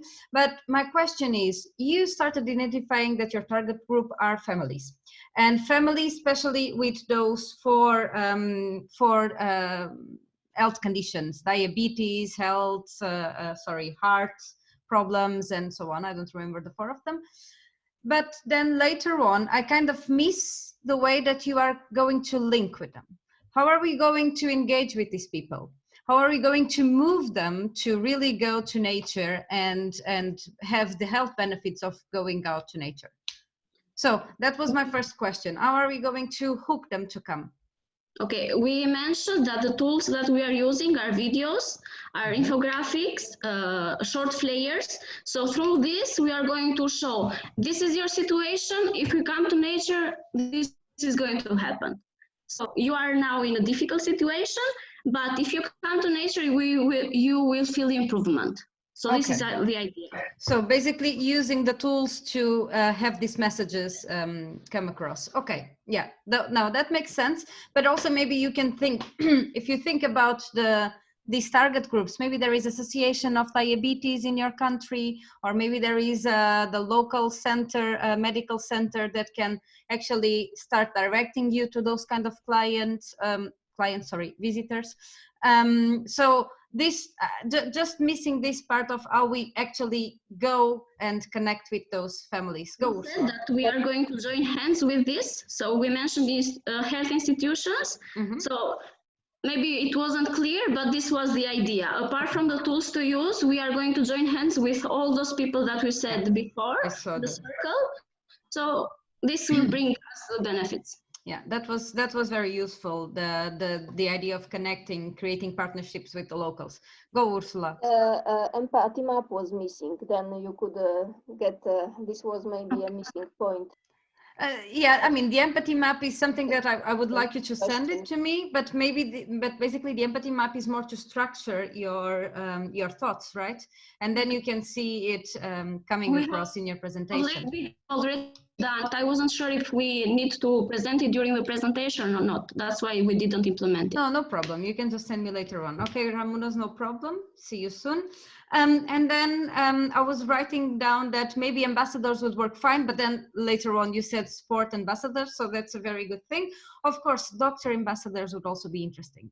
You know, like people who really say, oh yeah, you do have diabetes, but maybe a walk in the forest would help you reduce your symptoms or help improving your health condition. So yeah, definitely sports people, but also doctors would be very, very interesting.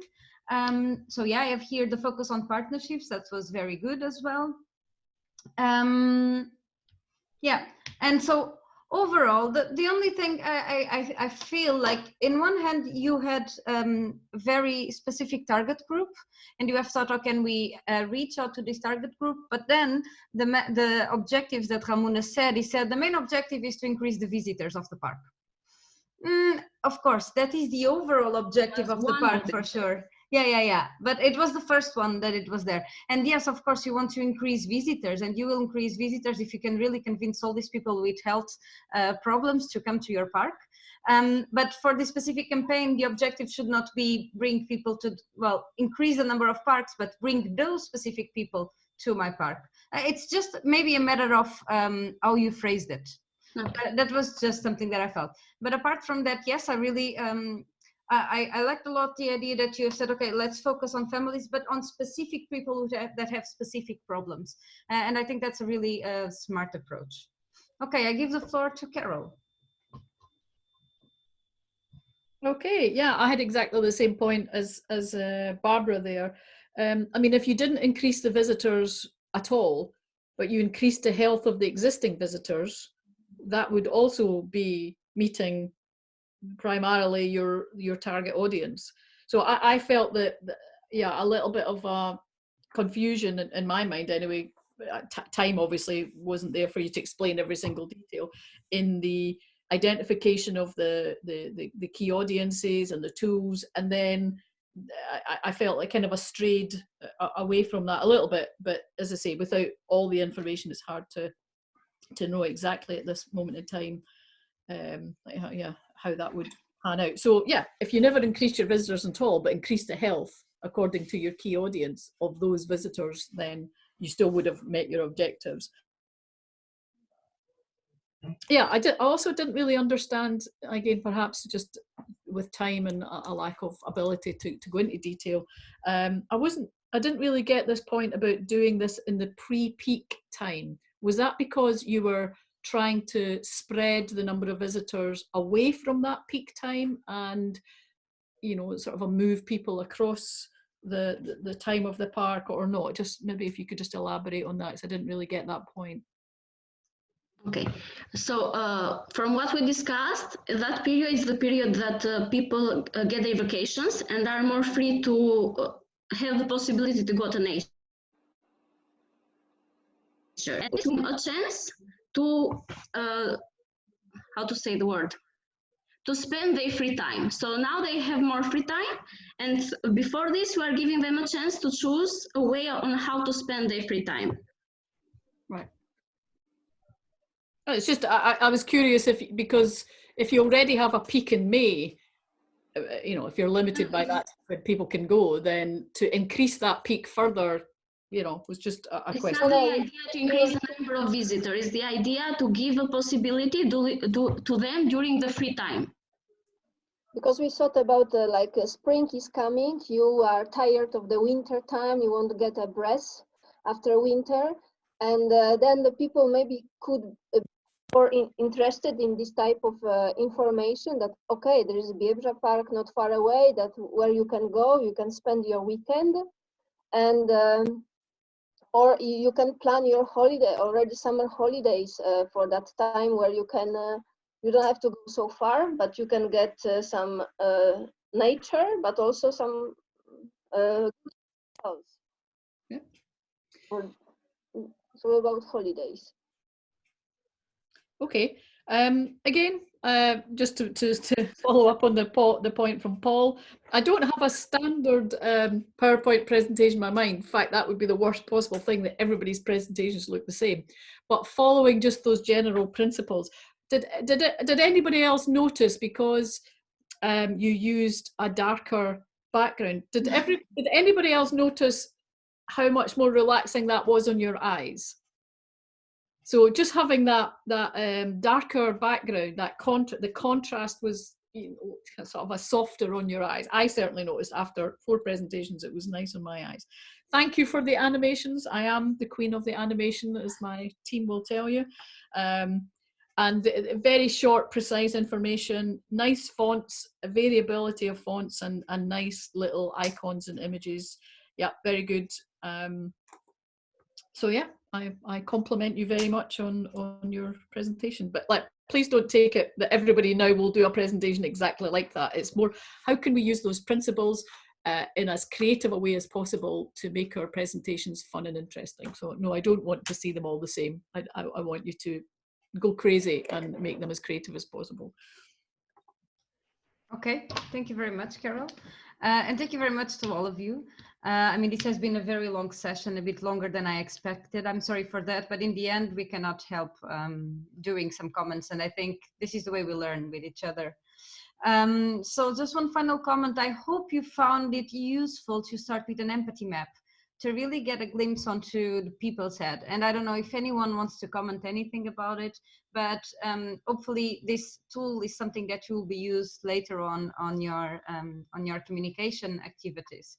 I personally found it very useful. That's why we've decided to use it with you. Also, another thing, building on what Carol said before this presentation about the Healthy Parks, Healthy People program. I mean, it's not that I have asked you to do this without a second idea. So the idea is, if you allow me, I would really like to use some of these examples on a toolkit that we are producing for parks to set up the Healthy Parks, Healthy People initiative in their parks. And of course, they have not been implemented yet, but the thinking process is all there, and I'm sure a lot of people can benefit from that. So if you allow me, I would elaborate on your proposals, and later on we'll share it also in a toolkit. I don't know, of course, giving you the ownership of this. So I just want to hear from you if we could have that green light on from your side or not. Okay, well, Juan Diego using the new technologies, very good. Okay, and well, let me finish by saying I'm very, very proud of you guys, because really, you really took into consideration every single thing that we've said. You have organized your presentations in a very structured way, going from target audiences, objectives, messages, media, tools, and even monitoring. So this was even the more surprising, because everyone really mentioned, how are you going to monitor? So very, very good. And well, this is the end of my time with you, unfortunately. So my work with Module 3 is done. You certainly will have very exciting activities coming in the following modules and in the face-to-face meeting in Kullaberg. So I wish you all very good communications, and please do keep in touch and send me your presentations, those who haven't sent it yet. Any final comments that anyone would like to say? Apart from, let me get out of here. 2 hours sitting is too much.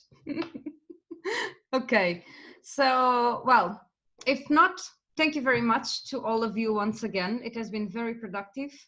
And we see you soon in the near future, hopefully. Bye all. Thanks, Barbara. It was a very useful module. It was a very, sorry, I couldn't hear you. It was a very useful module. Okay, and very good.